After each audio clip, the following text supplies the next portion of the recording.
Welcome back to Organized Chaos, Stories with Shabana. This is the place where life's beautiful messes transform into wisdom, laughter, and inspiration.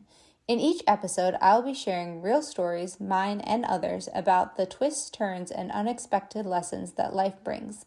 Together, let's learn to turn life's messes into messages, struggles into stories, and chaos into clarity. So come join me, friends, while I remind you the true magic is within us all. We hold the power to create a life we not only like, but love. Let's do this. Hi, friends. Another week has flown by, and last week I released part 1 of the decluttering series, and this is part 2, a continuation of last week. So if you haven't had a chance, listen to last week of part 1 and then listen to part 2. Either way, you're gonna get great things out of both episodes, so enjoy. Or if I want it a little nicer, 10 minutes, that's all it needs. That's my clutter goal. And that's a very freeing feeling. It's lovely to know that anybody can come in and out at any time that they want to because I'm not owned by my stuff. So That's why I had baskets for toys. They'd put them underneath the chairs and nobody would see all the toys. Yeah, how do you a minimal lifestyle, Jacqueline, in like a trailer, right? Your travel trailer. So Yeah. I'm sure you had to let go of things before you moved into this. Yeah. I mean, so when I left LA, I had an apartment, and it's funny because I always thought that I don't have much stuff. And when I moved out, I gave a lot away because I just had to let it go. I'm like, what am I going to do? I had a Kia at the time, which was a small car. So I threw a lot of stuff out. I gave a lot of stuff away. And I was like, whatever fits in my car. So being in an RV, my rule is I get something new, something got to go. So if I get a new pair of pants, another pair of pants needs to go. And still, honestly, and Jill, I love that you said that, because just because we're teaching that or we have passion for this doesn't mean my house is constantly, always consistently clean, right? And I get really, actually for me personally, I get really angry, and irritated when you live with someone else and it's a small space. I'm like, please clean up all this stuff. And then you have dogs, and it's a lot of stuff. But I think the simplicity, like for example, if I do dishes and I see the drain, right? It looks a little dirty. And so like you said, Jill, 10 minutes. I'm like, you know what? I'm going to do this, because a lot of times we say, oh, we're going to do that later. We got to attack. No, do it right now. Or when we travel from one place to another, our fridge, like we have to lock everything up. And then I open my fridge and usually it's like, a little bit wet in there. So I get a chance to clean my fridge. And it takes literally just 15 minutes. It doesn't have to be long.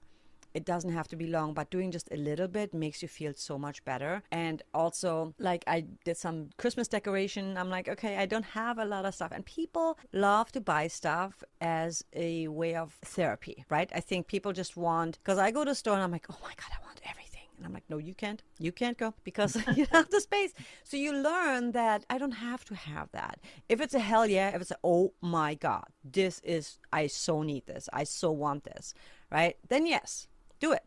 And then let something else go. But otherwise, for me, I can't have any more stuff. And it's actually very liberating, because then you're making space for your creativity, whatever inspires you. So everything that I have sitting here, standing here, means something very deeply to me, that it's not just like something that I'm hanging on to. I'm going to show you, like, for example, tiki, right? This is like from Hawaii. And I love this, my tiki god. So he always is on my, he's always with me. There's certain things that are always with me and other things that don't matter, because it's hard. It's very hard. Because I like dresses. I still open my closet. I'm like, what is in here? But I like all of it. This entire week I've gone through it and I threw out a few more pieces, but it's hard because I'm like, I love these dresses. I don't want to get rid of them. But the rule is also I can't buy anything new. This is it. No more. My closet is full and I need to behave. So being a minimalist, and I feel I'm not even necessarily a minimalist, because a minimalist would have probably just like 3 pieces of clothing. I can't have that because I like to work out, you know what I mean? That's too boring for me. Exactly. I like to dress up and I do a lot of videos and stuff. So I'd like my 10 dresses in the closet and my, probably like 10 pairs of pants or whatever, but it overwhelms me sometimes. And I like to also organize it by color, that might be a little bit OCD, but that's kind of my way of, even like it's so funny. We had a lot of plates that came with the RV and they were kind of fine china. I was like, oh my God, they're worth something, And then the first trip, we didn't do what we do now, lock everything up, and all the plates got destroyed. And I was like, oh my God, that was the universe saying, you don't need it. It's just you and your guy. That's just, so we have 4 plates, 4 big plates, and then two small plates and 2 bowls. That's all we need. I don't have a big family. I don't have kids. We don't really invite people over. Like, this is not a house. So you learn to live with less. And then also I love cups. It's a lot of people are also hoarders. They don't realize that, but I love, if I had the space, I'd have probably like 30 cups because I love cups. But you learn to just, okay, I don't need that. I can enjoy it when I go to Starbucks or wherever and be like, oh, that's so pretty, but I don't need it. I don't need it. Just really, what you were saying, Jill, like really going, it's a psychological thing too, right? Where it's like, why do I feel the need to have more? My mom functions like that, but she does not like to spend time on her own. But she has a lot of stuff that drives me crazy. But I also realize, if that makes her happy, okay, it's fine. Everybody each their own, Yeah. But I do know that a lot of people, when I toured with my band, we crashed at a lot of people's places, and some of them I'm like, a mountain full of just clothes, and I was like, oh my god, how do these people live? There's stuff all over the counters. We walked in, I was like, everywhere there was just stuff everywhere. At the time I didn't really do this, or so I didn't want to judge, but I'm like, wow, I could never live like that, and I would love to help people like that, to get to get control of their life. And I understand, if you have kids, if you have a job, I can understand that. And then if you don't take care of it a little bit, by every day a little bit, it becomes this giant thing that you don't want to even look at. You just walk past it. I couldn't, but I know people do, and it's, again, no judging. It's just, that's why we exist, right? Right. My aunts growing up, they had, I don't know, one time I helped them clean. They would take baths and there would be water all over the floor and just left there. There's their mattress all over and like a dried up hamburger, and just clothes on the floor, and the floors were always gross, and dishes on the counter. And I'm like, stay the night. Okay. I got to clean my area. Like, I was under 12 probably, but I could just feel that feeling of that mound of clothes that you just painted for us. And I was just like, it's so stressful, and people don't even know how they're living in their own stress, and that you actually can't hear anything that your mind wants to tell you because you're just living in it. And I don't know, how do you, Jill and Shabana have kids and I do. And it's just like, and even having a boyfriend, you're just like, do you really have to put your shirt there or your jacket? I'm like, there's a closet right there, or you can open up the dishwasher and put your plate. Not that big a deal. But I'm like, it's just creating these habits, I think, with people as well, and ourselves. Things. And that's the thing. When you're in it, you don't realize you're in it. It's easy for me to see someone like, wow, that person really seems they're really depressed or have a ton of anxiety or struggling with their mental health or whatever. And, they allow their houses to get so overwhelmed with clutter and this, that, and the other thing. But they know it to a point that their house is a mess, but they literally don't have the willpower to get it done. And that's where it's like, you really do need to ask for support, whether it's a house cleaner or a professional organizer, and you're kind of stuck or you're frozen. Because I've been there. I've definitely been like, oh my gosh, I've been so overwhelmed with kids and just all of that. And I've needed that support. And I am thankful that I've had people to help me in those dark, harder seasons. Yeah. What do you guys think that someone can use for getting support? Because honestly, when your house is that cluttered, full of clothes, etc., it really is more of a mental thing. Because I know some people that have stuff all over, and I can just see that it's their mind is just full of stuff that they need to let go of, and to declutter your mind, because it's not really about decluttering our spaces. That is a bonus. I'm a big fan, again, of community. So one of the things that I have is something called the Bloom Collective, which is a community for women who are, I think they're therapy adjacent, right? So I've done therapy. I've navigated, the addiction of stuff. I've navigated addiction. And I would often be like, is there anybody else like me? There's this feeling when you're in your home and you're by yourself and there's all this stuff that you feel like you're alone. There's something wrong with me. I am alone. There's something wrong with me. And so I think one of the greatest things that you can do is find other people who are navigating the same challenge and struggle, because you're not alone. And I think, I love Brene Brown's research that talks about shame. It's like when shame stays in the dark, it just grows. It just grows. And so the bravest thing that you could do is bring that to the light, or bring it into the light, into a community for someone else to see. And you think it's going to be the worst thing, but if you find the right community, it's not, because other people are saying, me too. And other people are saying, what are you doing? I'm doing this. Or somebody's doing well and you're not, and they can help you, and then you'll do well and someone else won't, and then you can help them.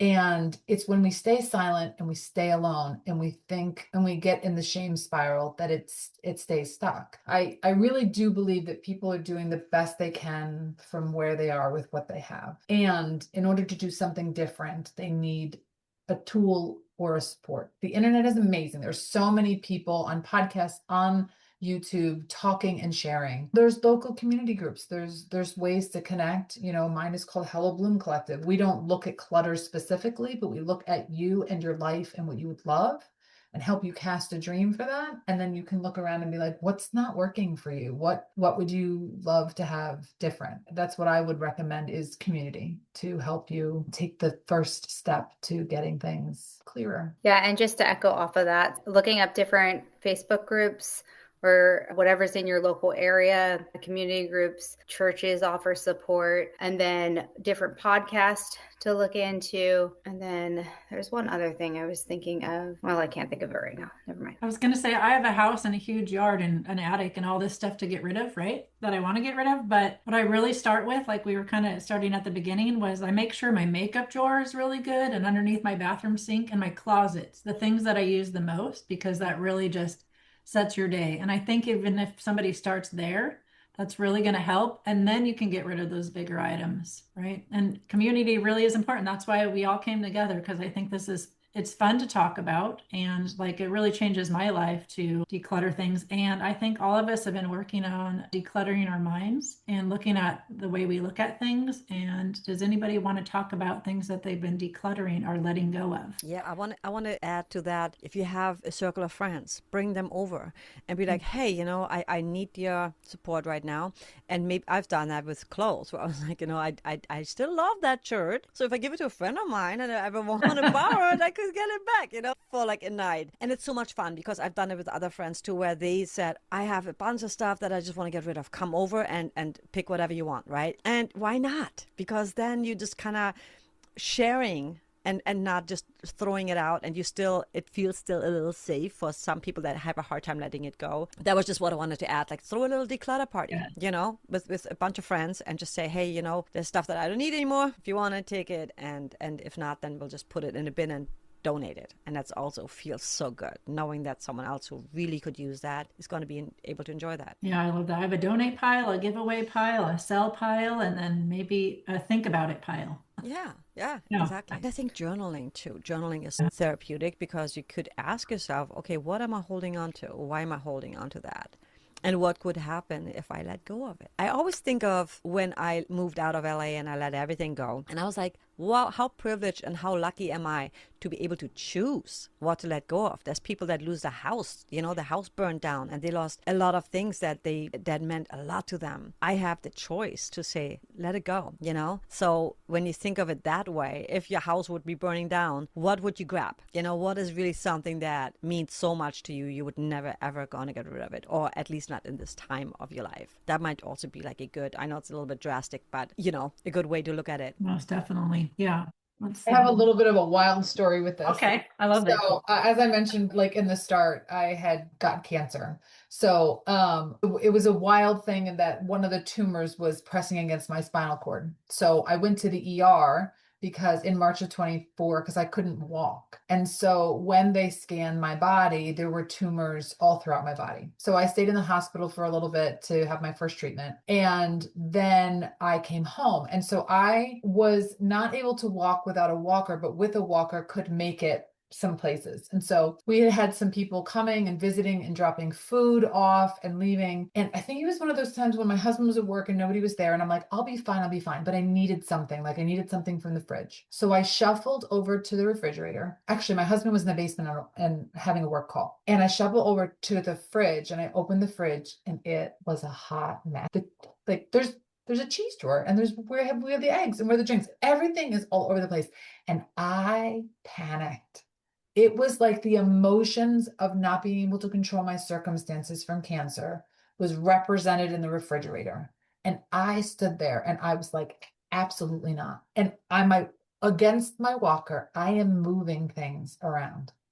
I collapsed to the floor. My husband runs up the stairs. I broke my foot. And so I then was really like, again, I don't know what people believe. For me, it was like the universe was like, sit ass down. I would like to tell you something. And the beauty of that for me was learning how to receive. So there is a giving cycle, and there is a giving and a receiving.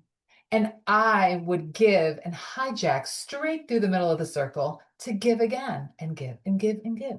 And so when I couldn't walk and broke my foot and couldn't get up, I had to sit in the receiving. And there is just some identity there for a lot of people that nobody's going to come in my home. I can't let anybody see my stuff. I can't, whatever. But I was robbing myself of beauty, of the beauty of receiving. At first, I had to convince myself, okay, just receive because you'll be able to give again. And then I had to get to the place where I was like, if I remember we received a lot of generous food donations and monetary donations. And I was like, I said to my sister, I got to write notes. I got to thank everybody. And she's like, what if you just live? What if you just focus on healing and you live, and your life is the thank you? And I was like, okay, I don't know how to do that, but I'm going to practice that. So, even people, when they listen to this, if they look around their house and it's overwhelmed, like I had to practice, and I had to practice calming the nervous system and the part of me that was freaking the F out, knowing the fridge was gross, or seeing the gross fridge, or like I had to teach my body, I am safe. I am okay. It is okay. We're all okay. And there was a lot through that year and that journey that I could not fix, change, control externally, but I could do it internally. And so I think a lot of people, wherever they are right now, if they are struggling with all the physical stuff, there are tools that they can start to apply internally if they can't change everything externally. And I think a lot of that starts with being kind to yourself. Yeah. Showing yourself compassion that you are doing the best you can right now. And this is just what it looks like right now. But this is not forever.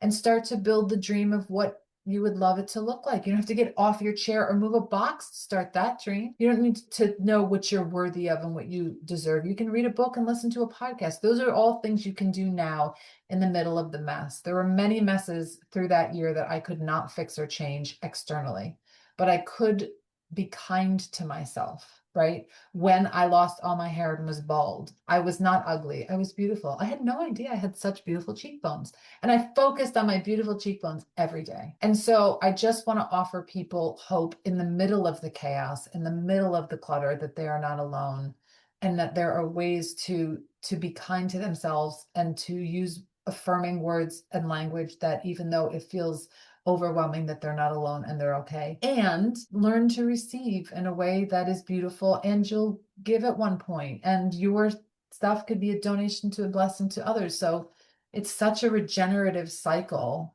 that people have the chance to be a part of. And now there's no more cancer in my body. I'm walking fully, right? So like there are seasons and cycles. And, part of the reason I really believed that I was healed was because I chose to believe there was a healed version of me. So someone in the middle of their mess right now, in the middle of all of the clutter, can choose to know that there's a version of them and there's a version of their life that is clean and clear. To spend time with that clear, clean version and let her or him pull you out of it.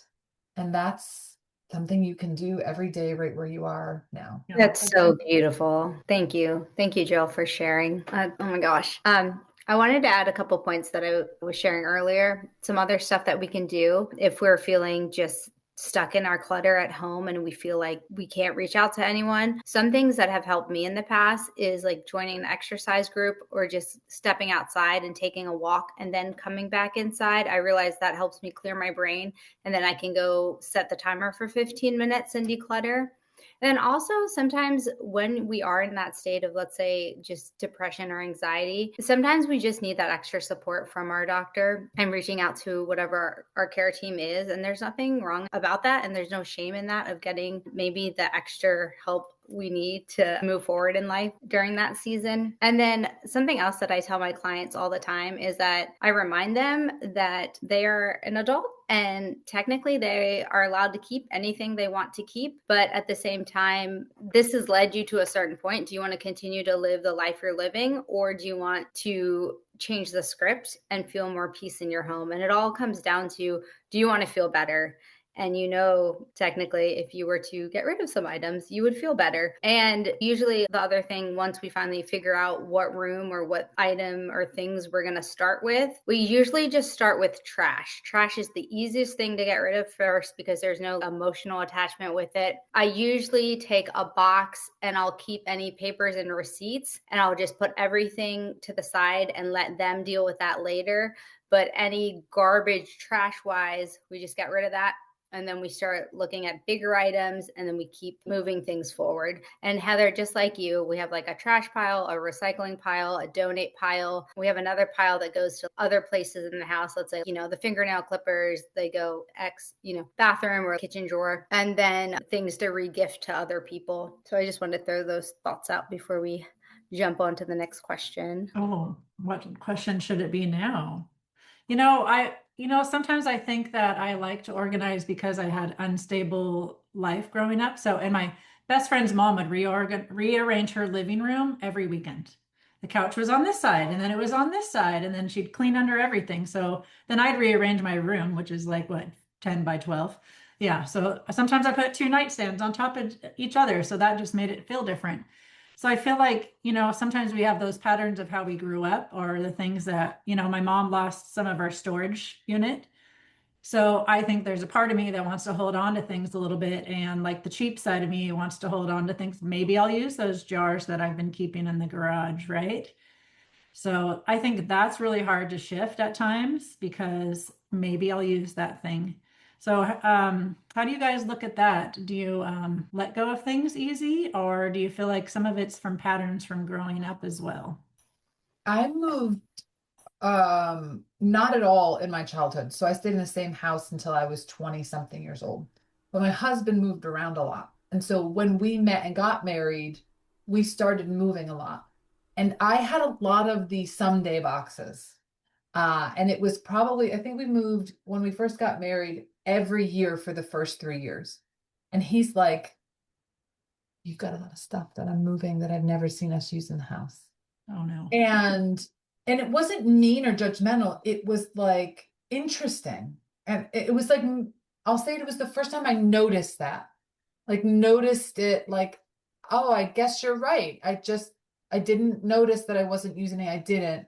And so when it came up to do the fourth move, it was like, and I love him for this. He was like, I kind of have a rule of thumb. If like I haven't used it in the past year, I try to let it go. Except for him for books. He's like a book collector, but still it wasn't like a wild amount of books. It was like a curated collection that was in one bookshelf. And I thought, well, okay. So then that move, I was like, have I used this year? And it was very hard because there was a lot of, but maybe, but someday, but whatever. But again, I gave myself a box or a container. One box of things I might use someday could come, not 4, right? So in some ways, it's not cold turkey, all or nothing. It's like baby steps to no boxes that go with you, right? And even last year was the year in the wheelchair. And so you're really looking at your stuff differently, and you're like, what haven't I used this year? What do I really want it in the house? Say, Jacqueline, that was also the year of the fires in California. I'm like, if it's gone like this, really, what am I grabbing? What are we keeping? Right? Where is that stuff? Is it easily accessible? Is it all in one spot? I really, was so empathetic towards that lived experience for those individuals, and tried to use it as a catalyst for intentional decisions in my own family and my own lived experience on what do I need. And one thing too is every holiday, at the end of a holiday, I will look at what we did not use and let it go, right? We're moving on in. We just finished a Halloween. Like I like to change decorations seasonally. What did I not use? See you later. Thank you so much. Christmas, what are we not using? It's gone. And I find that to be helpful for myself. It's just a small way. I don't just put it back in, put it on the shelf. And I always look at what I have first before I go buy something new. So before you're buying a new holiday seasonal, take notice of what you have, what you need, what you would love, and then navigate it that way. I was looking through my Instagram post with my family stuff, and then I was like, oh my gosh, there's my son and his stuffed animals. They were all dressed up, and I was like, oh, I sold those too. They were Cookie and Elmo, and I was just like, I got like emotional. So it's like so hard to like at the moment it was easy to get rid of it, but I'm so glad I have the picture to remind me, because honestly it's not the stuffed animals, it's those memories that we had playing with them. And I mean that says a lot right there. So I'm glad I have the pictures, because I can remember when my kids were little. I don't know, some reason that makes me a little emotional, but like those are hard to get rid of. So, and that's why that's that think about later box, right? And it really it's just the memory that it holds. And sometimes I like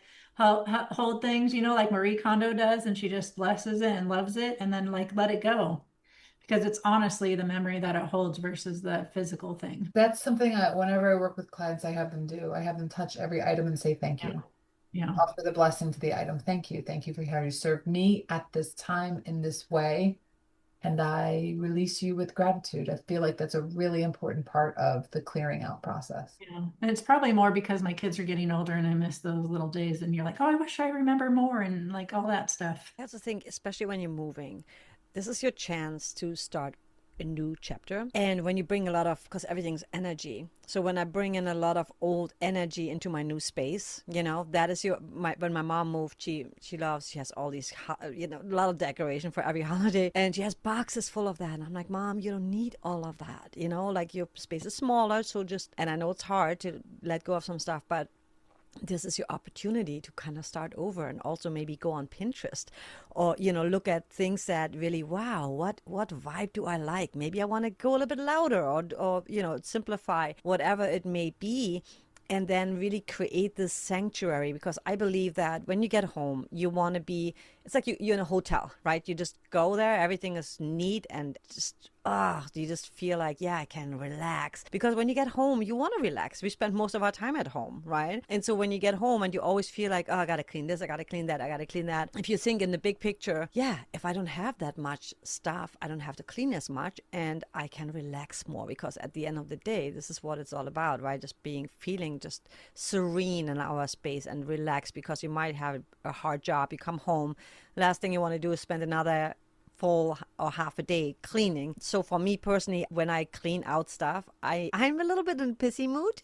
Like I have to be in this detached mood, like mode, where I'm like, okay, these are just things. Do I really need them? For me, that works, and yeah, I regret certain things that I threw out. I'm like, why did I throw that out, but then do I really need it? No, probably not. I just loved having it around. So whether it's painting, for example, I don't have a lot of space to put paintings up. So I love painting, just like, just nothing. I'm not a painter, but for fun. And I'm like, well, I don't have the space. So why would I have these paintings? I can't use them. Maybe someone else could use them. That works for me. I have to just be in that mindset where I'm like a little bit detached, and like you guys were saying, like holding it, but also realizing energy. How does the energy feel? Because if somebody comes into your space, how do they feel? They're like, oh my God, I just want to hang out here and have a coffee with you. I just love hanging out at your space.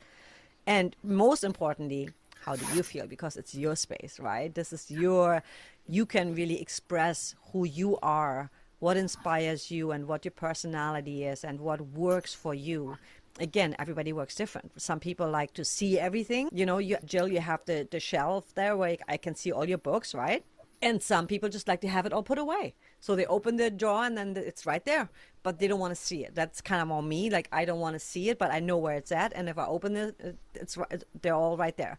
So work with what works for you. You don't have to do what everybody else is doing. There's different, organizing skills and organizing techniques that work for each individual, and you can still make it look like your shelf looks amazing. I'm like, oh, I want to get through those books, and like, look what you got there. It's beautiful. And just use that to express yourself, because when you feel home in your home, then you can relax. Then you can really be like, okay, I feel so amazing here. I just want to meditate. I just want to listen to some music, like somebody was saying about the family being together and having a good time sitting on the couch together, family time. That is just so important to have a space where we can feel not only safe, but also relaxed.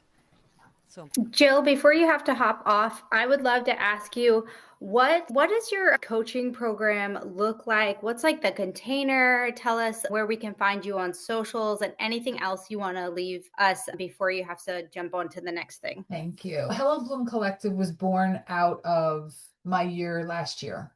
I had realized navigating cancer that, well, honestly, I wasn't sure if I was going to walk again. So I wasn't sure how I ever was going to physically go into another person's home to help them move their stuff. How was I going to do that? So, in the season of not walking, I was trying to figure out what would I love. Really, I was asking myself, what would I love? With this one wild, precious life that we all have, what would I love? And I really have always loved the thinking behind the stuff that we have. I always loved hearing the stories and helping people really rebuild their sense of worth and value and their deservedness. And to me, the clutter was just the byproduct of like, sure, I'll help you with those toys in that box, but I really love to help women doing that. So, and I also realized that a lot of women navigate challenging circumstances alone. They don't have a good community of support and women to help them believe that they're worth more and can heal. And so I had one friend that just became a forever ride or die best friend in the middle of this, and her name is Edith. And we then co-created a dream together called Hello Bloom Collective. And it really is the mind and body of someone wanting to do something more. She's a little bit older than me. I'm 47. She's in her early 50s. And also my cancer journey kicked me into menopause. And so all of a sudden I am a postmenopausal. She had gone through menopause. All my what the F hormones are gone. And I'm like, I can't. Like anything that I could before, because I had the hormones that would have me do it before, they're gone. So we really wanted to create a space for women, both in person. So right now I'm in the Bloom Bungalow. It is a physical space where women can come, and we're having conversations together. We're making art together, we're moving our body, we're doing sound baths. It's rewiring your nervous system together with other women so that you can do what you love. No more of the, I really should. No, what would you love? Would you really love to do that, or do you not? I don't want to do it. Then don't do it. And so creating a community for women who are really getting clear on what they would love, who are setting forth with authenticity and bravery and courage, and are also helping their nervous system to feel calmer, because there's old patterns that we do what we do. Everybody has stuff for a reason. Their stuff's there for an emotional reason, an old story, pleasing of another person. And so we're there to kind of unravel that together as a group through community. And that's what we're building right now. So website is hellobloomcollective.com. Instagram is Hello Bloom Collective. And so we would love for people to follow us and stay connected to that journey. Thanks so much, Jill, for being here with us. Thank you for having me. I'm sorry I've got to go a little bit early, but I'm so grateful to have connected with you. Hey you, yes you. Thank you so much for listening to Organized Chaos, Stories with Shabana. If you love this episode as much as I did, hit that subscribe button, leave an outstanding review, and share it with a friend who needs some inspiration. Thank you for being part of this community. Remember, in every bit of chaos, there is always a story waiting to emerge. Who knows, maybe sharing your story might inspire others to share theirs. The possibilities are endless. Let's live in the possibilities. This podcast is sponsored by Happy Mail. I created Happy Mail for when you don't have the words, Happy Mail does. Happy Mail sends handwritten cards of encouragement that uplift, comfort, and reminds everyone they matter. Happy Mail is better than a McDonald's Happy Meal, spreading kindness, not calories. Click the link in the show notes and get your Happy Mail sent ASAP. Limited to U.S. residents only.